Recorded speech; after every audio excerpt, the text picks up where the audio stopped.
हाँ जी बच्चे, आप सब जी का एक बार फिर तो बहुत बहुत स्वागत है तुहाडा अपने YouTube channel smart study hub के उपर। अज आपां जिहड़ा विशा करन जा रहे हैं B A B Ed semester 3 Punjabi university के सिलेबस के अनुसार कॉन्स्टिट्यूएंट असैंबली संविधानिक सभा जिहड़ा कि एक इंपॉर्टेंट टॉपिक हैगा। तो ये नाल नाल आपां नूं ये भी जानकारी मिलूगी कि भारत दे विच कॉन्स्टिट्यूशन बनाउण तो पहलां किवें दा स्ट्रगल है जिहड़ा भारतीय ने कीता हैगा। तो मैनू मेरे वालों तुहानूं सब नूं गुजारिश है बच्चे कि अगर चैनल नूं सबसक्राइब नहीं किया है तो प्लीज़ सबसक्राइब कर लवो ताकि आने वाली हर वीडियो तुहाडे तक पहुँच सके। तो अज आपां शुरू करते हैं बच्चे कॉन्स्टिट्यूएंट असैंबली। सब तो पहला आपां देखते हैं कि what is constituent assembly, meaning की हैगा संविधानिक सभा का। It is a representative assembly whose main function is to make constitution. कि जिहड़ी ये असैंबली सीगी संविधानिक सभा सी सिर्फ इस करके बनाई गई सी जिहने की बनाउणा सी अपना संविधान बनाउणा सी, इसका मेन फंक्शन सीगा। रिप्रजेंटेटिव असैंबली तो भाव हैगा कि पूरे इंडिया नूं रिप्रजेंट करदी सी, पूरे इंडिया नूं मतलब कि पूरे इंडिया के प्रति उत्तरदाई सी। इस करके संविधान नूं ग्रहण करन तो लैके संविधान नूं बनाउण तक का जिन्ना प्रोसीजर चलिया वो सारा काम है जिहड़ा संविधान सभा द्वारा ही होया हैगा। सब तो पहला आपां जो कॉन्स्टिट्यूएंट असैंबली बनती है, जो आप हिस्टोरीकल बैकग्राउंड देखते हैं, historical background of the Indian constituent assembly and its establishment कि कित्थों शुरू होया। सब तो पहला द नेशन डिमांड, सब तो पहला कादी मंग हुई, राष्ट्रीय मंग हुई। सब तो पहला जिहड़ी मंग हैगी है 5 Feb 1924 Rangacharya demanded to reform the 1990 Indian government act कि 5 फरवरी 1924 ਨੂੰ रंगाचार्या नाम का एक परसन सीगा जिसने केंद्रीय विधान सभा ਦੇ ਵਿੱਚ ਇਹ ਪ੍ਰਸਤਾਵ ਪਾਸ ਕੀਤਾ ਸੀਗਾ ਕਿ ਜਿਹੜਾ 1919 ਦਾ ਭਾਰਤ ਸਰਕਾਰ ਕਾਨੂੰਨ ਆਇਆ ਉਹਦੇ ਵਿੱਚ ਫੇਰ ਬਦਲ ਹੈ ਜਿਹੜਾ ਉਹ ਕੀਤਾ ਜਾਵੇ। ਸਭ ਤੋਂ ਪਹਿਲਾਂ ਰੰਗਾਚਾਰਿਆ ਨੇ। ਉਸ ਤੋਂ ਬਾਅਦ 8 ਫਰਵਰੀ 1924 मतलब थोड़े दिनों बाद उत्थे ही 8 फरवरी 1924 ਨੂੰ मोती लाल नेहरू प्रेजेंट आ रिफॉर्म कि मोती लाल नेहरू है जिहड़ा वो अपना एक प्रस्ताव पेश करते हैं सुधारां दे नाल भी किहो जिहे सुधार है जिहड़े सानूं चाहीदे हैगे। मतलब उसनूं नेहरू रेजोल्यूशन के नाम के नाल भी जानिया जाता हैगा कि किवें दे सुधार है जिहड़े असीं चाहुंदे हैगे इंडियंस। ऑन 18 फैब उस तो 10 दिनों बाद it was passed by the majority, मतलब वो सारे रेजोल्यूशनस रिफॉर्म्स जो मोती लाल नेहरू ने प्रेजेंट किए सी वो सारे द्वारा पास कर ले जाते हैं मेजोरिटी मतलब बहुमत के नाल। It is called nation demand, इनू राष्ट्रीय मंग का नाम है जिहड़ा वो दिता गया उस तो बाद विच आके। तो इत्थे आपां नूं सुनन नूं ये मिलता है कि सब तो पहला कॉन्स्टिट्यूएंट असैंबली की थां ते नेशन डिमांड है जिहड़ी राष्ट्रीय मंग है जिहड़ी वो शुरू हुई सी, नेशन डिमांड। नैक्सट है जी demand of constituent assembly by Swaraj party कि मार्च 1934 दे विच बरतानवी सरकार सी जिहड़ी उन्होंने एक वाइट पेपर प्रेजेंट किया सीगा ब्रिटिश गवर्नमेंट ने which is also included in government Indian act 1935 जिन्हों कि 1935 के भारत सरकार कानून विच भी शामिल किया गया सी। But it was not passed by Swarajists कि जिहड़े स्वराजीज सीगे जिहड़े स्वराज पार्टी नूं मनदे सी जां जिहड़े स्वराज नूं दे विच बिलीव रखदे सी उन्हां ने इस दे हक विच गल नहीं कीती सी, वो इस दे नाल सहमत नहीं सीगे, उन्हां ने इस नूं पास नहीं कीता। किस नूं नहीं कीता? वाइट पेपर की गल हो रही है। Swaraj party demanded a constituent assembly for self decision कि स्वराज पार्टी ने कहा कि सानू आपदे डिसीजन खुद लैण दे लई सानू एक कॉन्स्टिट्यूएंट असैंबली चाहिए है, संविधानिक सभा चाहिए है जिहड़ी कि इंडिया नूं रिप्रजेंट करदी होवे ते इंडिया दे हक्कां दी गल करे। All the representatives were elected from all sections of society to frame acceptable constitution। M.A. Ansari ने कहा कि सारे रिप्रजेंटेटिव्स ने जिहड़े पूरे इंडिया के सारे सैक्शनस दे विचों लए जाण जिहड़ा इहो जिहा कॉन्स्टिट्यूशन तैयार करन जिहड़े कि पूरे इंडिया दे लई एक्सैप्टेबल होवे। तो इत्थे आपां नूं सुनन नूं मिलदा कि सब तो पहला कॉन्स्टिट्यूशनल असैंबली की डिमांड की गल किन्हां ने कीती है? स्वराजीज ने कीती है। नैक्सट है demand of constituent assembly for India by Congress committee Congress working committee ਸੀਗੀ ਇੱਕ 17-18 ਜੂਨ 17-18 ਜੂਨ 1934 ਕਾਂਗਰਸ ਕਮੇਟੀ ਡਿਮਾਂਡਡ ਆ ਕੌਂਸਟੀਟਿਊਐਂਟ ਅਸੈਂਬਲੀ ਕਿ ਜਿਹੜੀ ਕੌਂਸਟੀਟਿਊਐਂਟ ਅਸੈਂਬਲੀ ਦੀ ਡਿਮਾਂਡ ਹੈ ਜਿਹੜੀ ਕਾਂਗਰਸ ਕਾਰਜਕਰਨੀ ਸਮਿਤੀ ਨੇ ਕੀਤੀ ਸੀ 17-18 ਜੂਨ 1934 ਦੇ ਵਿੱਚ।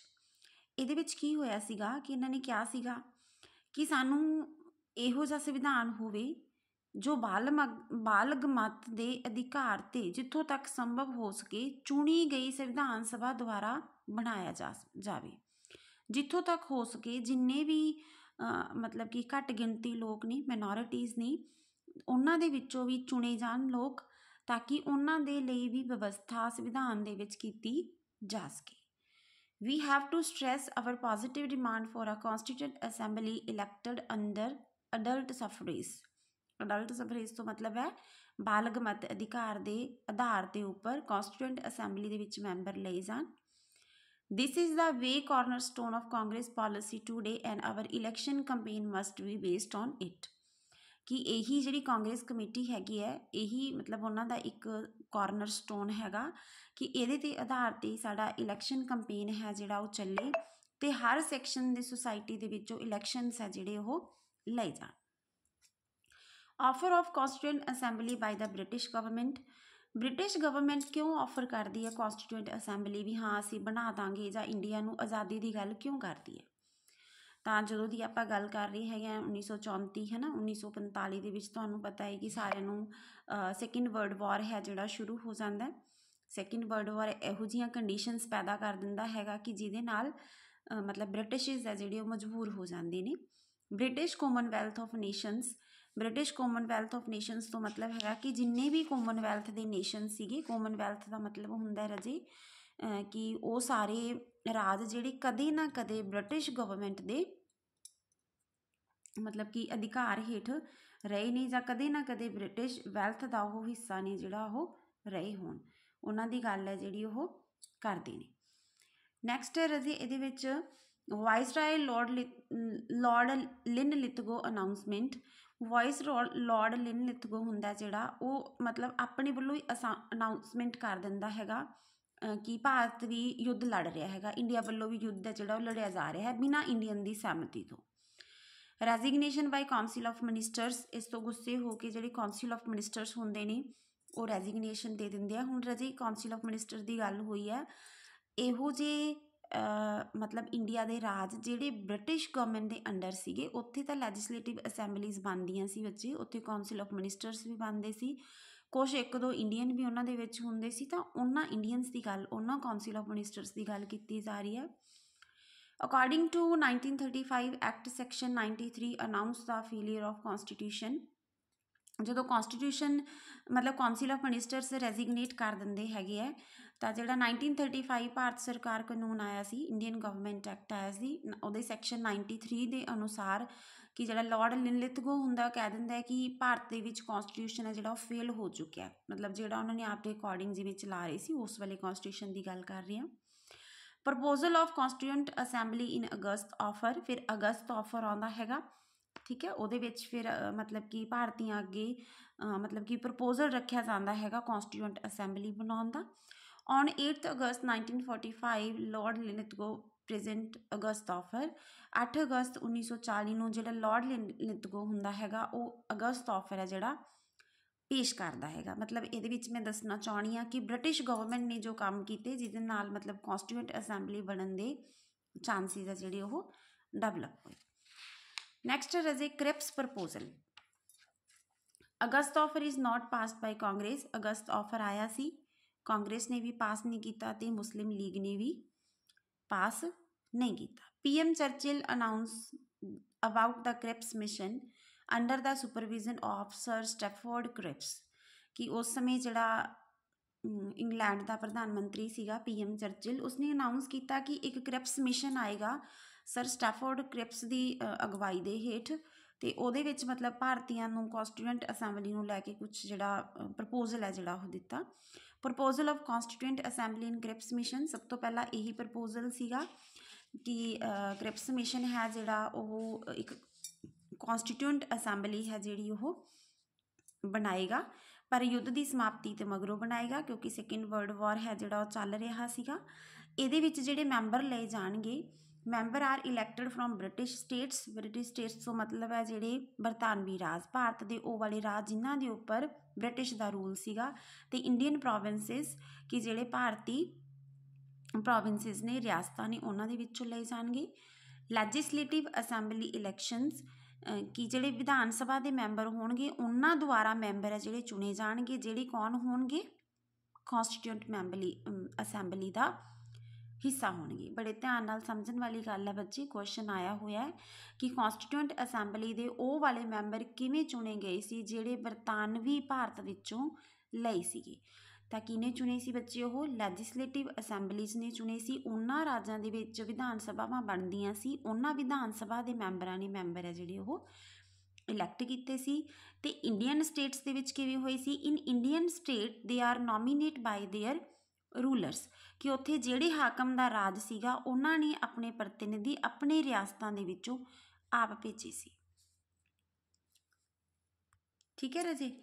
1/10 पार्ट ऑफ कॉन्स्टीट्यूएंट असैंबली एक ये फिक्स होया कि संविधान सभा के मैंबरां की कुल गिणती चुनन वालियां विधान सभावां की कुल गिणती का 10वां हिस्सा होवेगी। जिवें उदाहरण के तौर पर आपां लईए कि पंजाब है, जिवें उदों अंग्रेजी रियासत सी, सपोज करो कि उसमें पंजाब की ब्रिटिश रूल सीगा कि 40 मैंबर बनते सीगे विधान सभा के, 1/10 मतलब 4 मैंबर है जिहड़े कॉन्स्टीट्यूएंट असैंबली दे लई भेजे जाणगे। उस तो बाद आउंदा राजी अपने कोले cabinet mission plan. Cabinet mission plan दे विच की हुंदा हैगा, 3 मैंबर आउंदे अपने कोले जिहड़े कैबीनेट मिशन प्लान लैके आउंदे। कैबीनेट का मतलब राजी तुसीं समझदे हैगे हो, कैबीनेट जिहड़ी अपनी इंडिया दे विच बनदी है जिवें हुण उस दे समान ही अर्थ है। किहड़े 3 परसन आए सी, स्टैफर्ड क्रिप्स लॉरेंस, A.V. अलेगजेंडर ते पैट्रिक लॉरेंस। सॉरी राजे, स्टैफर्ड क्रिप्स है, A.V. अलेगजेंडर है ते पैट्रिक लॉरेंस है। इन्हां ने मतलब दस्सिया कि असैंबली है जिहड़ी वो किवें इलैक्ट कीती जाऊ, किवें कीती, किस तरीके दे नाल कीती जाऊगी। ये 3 मैंबरी कमेटी है जिहड़ी उस समय मिस्टर एटली सीगे जिहड़े वो मतलब इंग्लैंड दे ला लो, ब्रिटिश दे ला लो, प्रधानमंत्री बन चुके सीगे। ते उन्होंने कैबीनेट मिशन प्लान है जिहड़ा 16 मई 1946 नूं भारत दे विच भेजिया सीगा। तां कॉन्स्टीट्यूएंट CA तो मेरा मतलब है जी कॉन्स्टीट्यूएंट असैंबली। कॉन्स्टीट्यूएंट असैंबली नूं फॉर्म करन दे लई भेजिया। Partially elected, British ruled 296, partially nominated, princely states 93। कि जिहड़े पार्शली इलैक्टेड मतलब कॉन्स्टीट्यूएंट असैंबली के मैंबर होणगे जिहड़े ब्रिटिश राज्यां दे विचों लए जाणगे वो होणगे 296, ते जिहड़े नॉमीनेटेड प्रिंसली स्टेट्स जिहड़ियां रियासतां ने भारत दियां हजे ब्रिटिश रूल के अंडर नहीं हैगियां उन्हां दे विचों 93 मैंबर लए जाणगे। ते टोटल कॉन्स्टीट्यूएंट असैंबली के मैंबर बनणगे 389। First meeting of CA 9 December 1946। इस तो बाद रजे कॉन्स्टीट्यूएंट असैंबली बन जाती है। इलैक्शन सिस्टम तुहानूं दसदा कि किवें बनी है ना। 296 मैंबर है जिहड़े वो आपां ब्रिटिश इंडिया दे विचों लए आ, ते 93 मैंबर हैगे जिहड़े आपां वो इंडियन स्टेट्स दे विचों लए आ। उस तो बाद फर्स्ट मीटिंग होंदी है कॉन्स्टीट्यूएंट असैंबली की 9 दिसंबर 1946। ये 12 नवंबर तक चलती हैगी है, ਜਾਂ फिर ये भी कहा जाता है कि सैकेंड मीटिंग 11 ਨੂੰ ਹੋਈ ਸੀ। ਤਾਂ ਇਹਦੇ ਵਿੱਚੋਂ ਪ੍ਰੈਜ਼ੀਡੈਂਟ ਹੈ ਜਿਹੜਾ ਸੱਚੀਦਾਨੰਦ ਸਿन्हा ਨੂੰ ਬਣਾ ਦਿੱਤਾ ਸੀ ਟੈਂਪਰੇਰੀ ਤੌਰ ਤੇ ਸਿਰਫ ਇਸ ਕਰਕੇ ਬਣਾਇਆ ਸੀ ਕਿਉਂਕਿ ਉਹ ਕਿ ਮੋਸਟ ਸੀਨੀਅਰ ਪਰਸਨ ਸੀਗੇ ਪੂਰੇ ਜਿੰਨੇ ਇਲੈਕਟਡ ਮੈਂਬਰ ਸੀ ਕੌਂਸਟੀਟਿਊਐਂਟ ਅਸੈਂਬਲੀ ਦੇ ਉਹਨਾਂ ਸਾਰਿਆਂ ਵਿੱਚੋਂ। ਫਿਰ ਸੈਕਿੰਡ ਮੀਟਿੰਗ ਹੁੰਦੀ ਆ 11 ਦਸੰਬਰ 1946 ਦੇ ਵਿੱਚ 2-3 ਡੇਜ਼ ਬਾਅਦ ਹੀ। ਪ੍ਰੈਜ਼ੀਡੈਂਟ ਹੈ ਪਰਮਾਨੈਂਟ ਬਣਾਇਆ ਜਾਂਦਾ ਡਾਕਟਰ ਰਾਜਿੰਦਰ ਪ੍ਰਸਾਦ ਜੋ ਕਿ ਇਲੈਕਟ ਕੀਤੇ ਜਾਂਦੇ। ਹੁਣ ਰਾਜੇ 2 ਕੁਐਸਚਨ ਬਣਦੇ ਇੱਥੇ ਤੁਹਾਡੇ ਕੋਲ, ਦੋਨੋਂ ਕੁਐਸਚਨ ਆਉਂਦੇ ਹੈਗੇ ਆ ਕਿ ਜੇ ਤਾਂ ਸਿੱਧਾ ਪੁੱਛ ਲੇ ਕਿ ਭਾਰਤ ਦੀ ਕੌਂਸਟੀਟਿਊਟ ਅਸੈਂਬਲੀ ਦਾ ਪਹਿਲਾ ਪ੍ਰੈਜ਼ੀਡੈਂਟ ਕੌਣ ਸੀ ਤਾਂ ਤੁਸੀਂ ਸੱਚੀਦਾਨੰਦ ਸਿन्हा ਲਗਾਓਗੇ ਆਨਸਰ। ਜੇ ਪੁੱਛ ਲੇ ਕਿ ਪਰਮਾਨੈਂਟ ਪਹਿਲਾ ਪ੍ਰੈਜ਼ੀਡੈਂਟ ਕੌਣ ਸੀ ਤਾਂ ਡਾਕਟਰ ਰਾਜਿੰਦਰ ਪ੍ਰਸਾਦ ਲਗਾਓਗੇ। ਜੇ ਇਲੈਕਟਡ ਪੁੱਛ ਲੈਣ ਫਿਰ ਵੀ ਤੁਸੀਂ ਡਾਕਟਰ ਰਾਜਿੰਦਰ ਪ੍ਰਸਾਦ ਆਨਸਰ ਦਿਓਗੇ। ਫਿਰ ਅਜੇ ਹੁੰਦੀ ਆ ਥਰਡ ਮੀਟਿੰਗ ਦੇ ਵਿੱਚ ਹੈ ਜਿਹੜਾ Jawahar Lal Nehru present objective resolution कि ਜਿਹੜੇ ਜਵਾਹਰ ਲਾਲ ਨਹਿਰੂ ਨੇ ਜੋ ਪਹਿਲੇ ਭਾਰਤ ਦੇ ਪ੍ਰਧਾਨ ਮੰਤਰੀ ਵੀ ਰਹੇ ਹੈਗੇ ਆ, ਉਹ ਇੱਕ ਆਬਜੈਕਟਿਵ ਰੈਜ਼ੋਲੂਸ਼ਨ ਹੈ ਜਿਹੜਾ ਉਹ ਪੇਸ਼ ਕਰਦੇ ਉਦੇਸ਼ ਪ੍ਰਸਤਾਵ। ਉਹਦੇ ਵਿੱਚ 3 ਮੇਨ ਗੱਲਾਂ ਆਉਂਦੀਆਂ ਨੇ। ਫਸਟ ਹੈ ਇੰਡੀਆ ਇਜ਼ ਸੋਵਰਨ ਰਿਪਬਲਿਕ, ਕਿ ਭਾਰਤ ਹੈ ਜਿਹੜਾ ਪ੍ਰਭੂ ਸੱਤਾਧਾਰੀ ਗਣਤੰਤਰ ਹੈ। It will have written constitution, ਇਹਦਾ ਜਿਹੜਾ ਸੰਵਿਧਾਨ ਹੈ ਉਹ ਲਿਖਤੀ ਹੋਏਗਾ। It is union of states, ਇਹ ਰਾਜਾਂ ਦਾ ਸੰਘ ਹੋਏਗਾ। ਮਤਲਬ 3 ਮੇਨ ਜਿਹੜੀਆਂ ਕੰਡੀਸ਼ਨਸ ਹੈ ਜਿਹੜੀਆਂ ਜਾਂ 3 ਮੇਨ ਰੈਜ਼ੋਲੂਸ਼ਨਸ ਨੇ ਜਿਹੜੀਆਂ ਉਹ ਜਵਾਹਰ ਲਾਲ ਨਹਿਰੂ ਦੁਆਰਾ ਪ੍ਰੈਜੈਂਟ ਕੀਤੀਆਂ, ਹੋਰ ਵੀ ਹੈਗੀਆਂ ਨੇ ਬਟ 3 ਮੇਨ ਹੈ। On 22 January 1947 objective resolution passed, objective resolution है जिहड़ा अपना वो पास हो जाता है उदेश प्रस्ताव। टोटल रिप्रजेंटेशन रजे जिहड़े 389 मैंबर है तुसीं देख सकते हैगे हो कि किवें बनाया गया सीगा। ठीक है, मद्रास प्रोविंसिस दे विचों जनरल 45 मैंबर, मुस्लिम 2 मैंबर ते टोटल 49 मैंबर। बॉम्बे दे विचों 19 मैंबर, 2 मैंबर, 21 मैंबर। मतलब ये सारी डिवाइडेशन हैगी जी टोटल बनाई हुई सीगी कि किस तरीके दे नाल मैंबर है जिहड़े वो चुने जाने हैगे। इन्हां नूं अगे सैक्शनस भी वंडिया होया, अगे आपां करदे हैगे। फिर मैं बैक आके फिर तुहानूं एक बार दिखा दांगी कि composition of constituent assembly under cabinet mission plan, कि किवें कंपोजिशन की जाएगी। टोटल आपां पिछे पढ़ लिया कि 389 मैंबरस होणगे। Seats were divided on the basis of population, कि जनसंख्या के आधार पर सीट है जी डिवाइड की जाएगी। 10 लाख पीपल के मगर एक सीट है जी वो आएगी। British India is divided in 3 classes, कि जो ब्रिटिश इंडिया से उन्होंने 3 वर्गों के वंड लिया गया। Class A United Provinces Bihar, Central Provinces and Odisha. Class B वर्ग B Punjab, North West Frontier Provinces and Sindh. ते क्लास सी वर्ग तीजा बंगाल एंड असम। जी आप पिछे पिक्चर देखिए इनू रिप्रजेंट कर दी। देखो देखो सैक्शन ए लिखिया ना उपर, ये टोटल मैंबर है जोड़े 187 सीगे। सैक्शन बी दे टोटल मैंबर 35 सीगे, ते सैक्शन सी दे टोटल मैंबर 70 सीगे, ते 292 बन जाते हैगे। ते मैक्सीमम इंडियन स्टेट दे विचों 93 मैंबर सी। टोटल 385 मैंबर है जिहड़े वो इलैक्ट किए जाते हैं। General seats all people except Sikh and Muslims. जिहड़ियां जनरल सीट सीगियां वो किहड़ियां सीगियां, सिखां नूं छड्ड के ते मुसलमानां नूं छड्ड के। ते हुण जनरल सीटां जे आपां पिछे जाके देखते हैं, आह वाली पिक्चर दे विच तुहानूं समझ आ रही होगी 167 अपने कोले उपर हैगियां ने जनरल सीट्स। ठीक है, सैक्शन बी दे विच 9 अपने कोले, ते सैक्शन सी दे विचों 34 सीटां ने। ये टोटल मतलब कुल मिला के हैगा जिहड़ियां 210 सीट्स के नीयर अबाउट बन गया सीगा।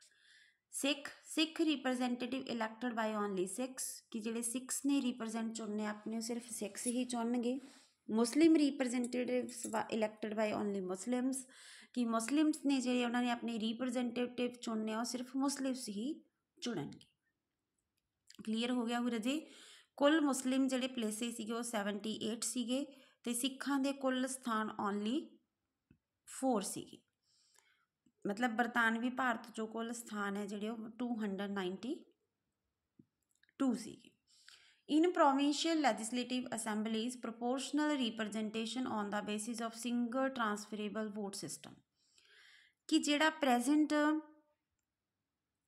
अपने राष्ट्रपति नूं चुनन दा जिहड़ा तरीका हैगा उस तरीके के आधार पर इलैक्शन है जिहड़ा होया सी जदों कॉन्स्टिट्यूएंट असैंबली के मैंबर चुने गए सी, कि डायरैक्ट इलैक्शन नहीं होया सी। जिवें आपां पढ़ के गए ना भारतीय राष्ट्रपति का MLA की वोट वैल्यू है ना, MP की वोट वैल्यू, उत्थे फिर MP तो उस समय है नहीं सी, MLA की वोट वैल्यू के हिसाब के नाल कि एक परसन नूं किन्नियां प्रैफरेंसिस मिलनियां ने उस आधार के उपर इलैक्शन है जिहड़ा होया सी।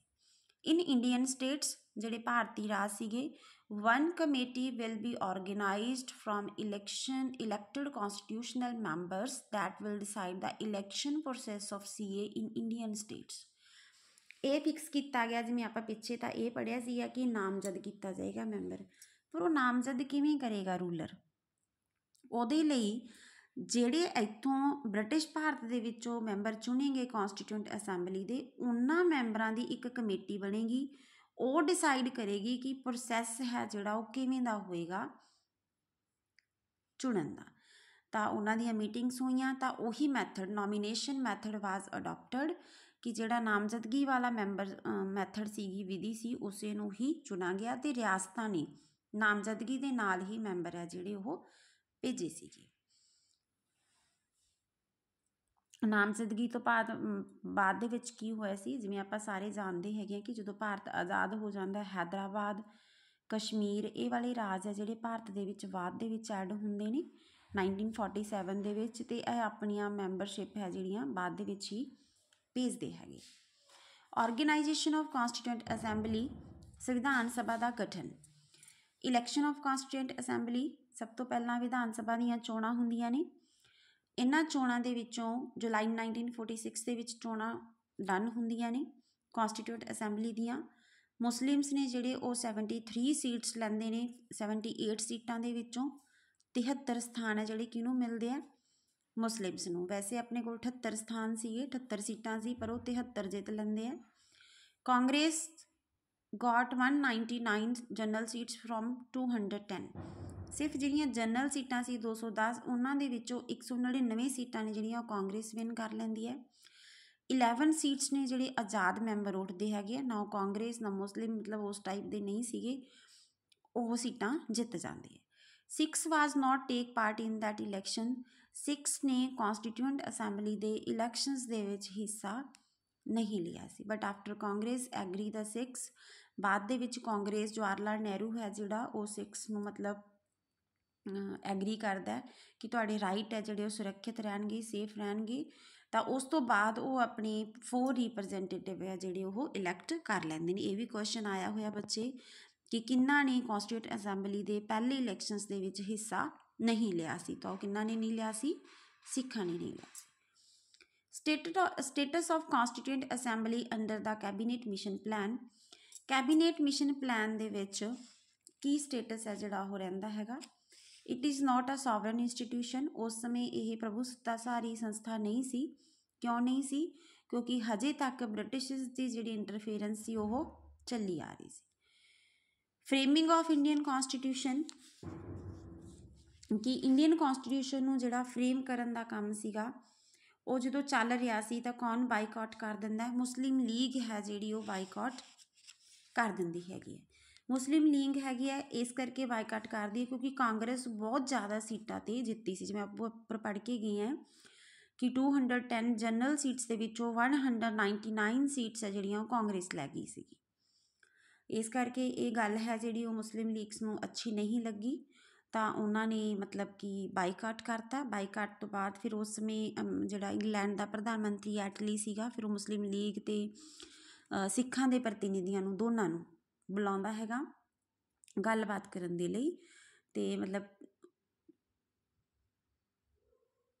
ਪਰ ਉਹਦਾ ਇਹ ਜਿਹੜਾ ਪ੍ਰਯਾਸ ਹੁੰਦਾ ਉਹ ਸਫਲ ਹੈ ਜਿਹੜਾ ਉਹ ਨਹੀਂ ਹੁੰਦਾ। ਪੰਡਿਤ ਜਵਾਹਰ ਲਾਲ ਨਹਿਰੂ ਨੇ ਵੀ ਮਤਲਬ ਬਹੁਤ ਕੋਸ਼ਿਸ਼ ਕੀਤੀ ਸੀਗੀ, ਬਟ ਮੁਸਲਿਮ ਲੀਗ ਹੈ ਜਿਹੜਾ ਬਾਈਕਾਟ ਕਰ ਚੁੱਕੀ ਸੀਗੀ। ਉਹ ਇਸ ਦੇ ਮੈਂਬਰ ਦੇ ਤੌਰ 'ਤੇ ਮਤਲਬ ਐਜ਼ ਅ ਮੈਂਬਰ ਜਾਂ ਐਜ਼ ਅ ਕਮੇਟੀ ਹਿੱਸਾ ਨਹੀਂ ਲੈਣਾ ਚਾਹੁੰਦੀ ਸੀ।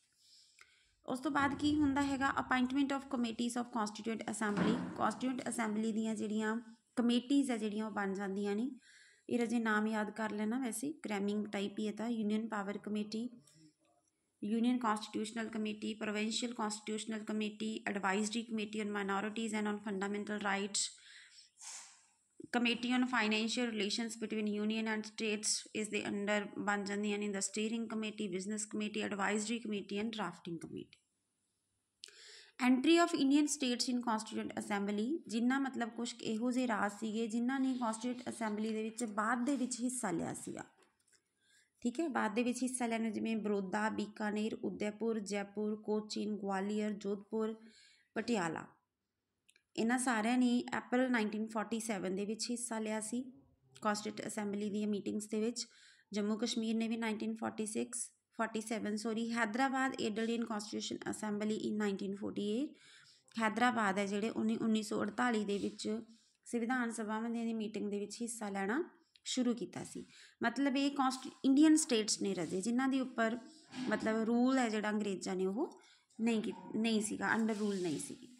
इस तो बाद रजे आउंदा हैगा adoption of national flag in 4th session of constituent assembly 14 तो 31 जुलाई तक जिहड़ा 4th सैशन ਚੱਲਿਆ ਸੀ कॉन्स्टीट्यूएंट असैंबली ਦਾ ਉਹਦੇ ਵਿੱਚ ਹੈ ਜਿਹੜਾ ਨੈਸ਼ਨਲ ਫਲੈਗ ਹੈ ਆਪਣਾ ਰਾਸ਼ਟਰੀ ਝੰਡਾ ਉਸਨੂੰ ਅਡਾਪਟ ਕਰ ਲਿਆ ਗਿਆ ਸੀਗਾ 22 ਜੁਲਾਈ 1947 ਨੂੰ ਕਿ ਇੱਕ ਰਾਸ਼ਟਰੀ ਝੰਡਾ ਹੋਏਗਾ ਜਿਹਦੇ ਵਿੱਚ 3 ਰੰਗ ਹੋਣਗੇ ਕੇਸਰੀ ਚਿੱਟਾ ਤੇ ਗੂੜਾ ਹਰਾ ਤਿੰਨੋਂ ਇਕੁਅਲ ਪ੍ਰਪੋਰਸ਼ਨ ਦੇ ਵਿੱਚ ਹੋਣਗੇ ਠੀਕ ਹੈ। ਜਿਹੜੀ ਬਲੈਕ ਵਾਈਟ ਪੱਟੀ ਹੈ ਜਿਹੜੀ ਉਹ ਵਿਚਾਲੇ ਹੋਏਗੀ ਉਹਦੇ ਵਿੱਚ ਨੀਲੇ ਰੰਗ ਦਾ ਇੱਕ ਅਸ਼ੋਕ ਚੱਕਰ ਹੋਏਗਾ 2 ਫੁੱਟ ਚੌੜਾ ਤੇ 3 ਫੁੱਟ ਲੰਬਾ ਹੈ ਜਿਹੜਾ ਹੋਏਗਾ ਤੇ ਇਹਨੂੰ ਬਣਾਉਣ ਦੇ ਲਈ ਖੱਦਰ ਦਾ ਕੱਪੜਾ ਹੀ ਵਰਤਿਆ ਜਾਏਗਾ। Partition of the country and status of constituent assembly ਉਸ ਤੋਂ ਬਾਅਦ ਤੁਹਾਨੂੰ ਵੀ ਪਤਾ ਰਜੇ ਕਿ 1947 ਦੇ ਵਿੱਚ ਇੰਡੀਅਨ ਇੰਡੀਪੈਂਡੈਂਸ ਐਕਟ ਆਇਆ ਸੀਗਾ ਜਿਸ ਨੇ ਭਾਰਤ ਨੂੰ 2 ਰਾਜਾਂ ਦੇ ਵਿੱਚ ਵੰਡਤਾ ਸੀਗਾ। 2 ਡੋਮੀਨੀਅਨਸ ਇਸਟੈਬਲਿਸ਼ 2 ਡੋਮੀਨੀਅਨਸ ਇੱਕ ਭਾਰਤ ਇੱਕ ਪਾਕਿਸਤਾਨ है जो अलग बॉडी बन गया उसने अपनी कॉन्स्टिट्यूशन असैंबली अलग बनाई उसका अलग कॉन्स्टिट्यूशन बनया तो भारत अपना एक अलग डोमीनेशन बन गया। इस तो बाद जी मतलब कि असैंबली सीगी वो सॉवरन हो गई सॉवरन मतलब प्रभु सत्ताधारी हो गई सी उन्होंने आपदे फैसले है जोड़े वो लैने आप शुरू करते सीगे।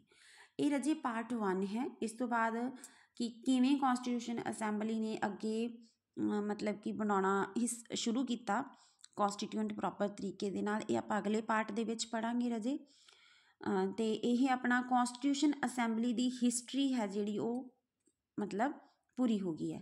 तुहाडा बहुत बहुत धन्नवाद तो एक बारी फिर तो गुजारिश है बच्चे कि अगर चैनल नूं सबसक्राइब नहीं किया है तो प्लीज़ सबसक्राइब कर लवो ताकि आने वाली हर वीडियो तुहानूं मिल सके। बहुत बहुत धन्नवाद बच्चे, थैंक यू।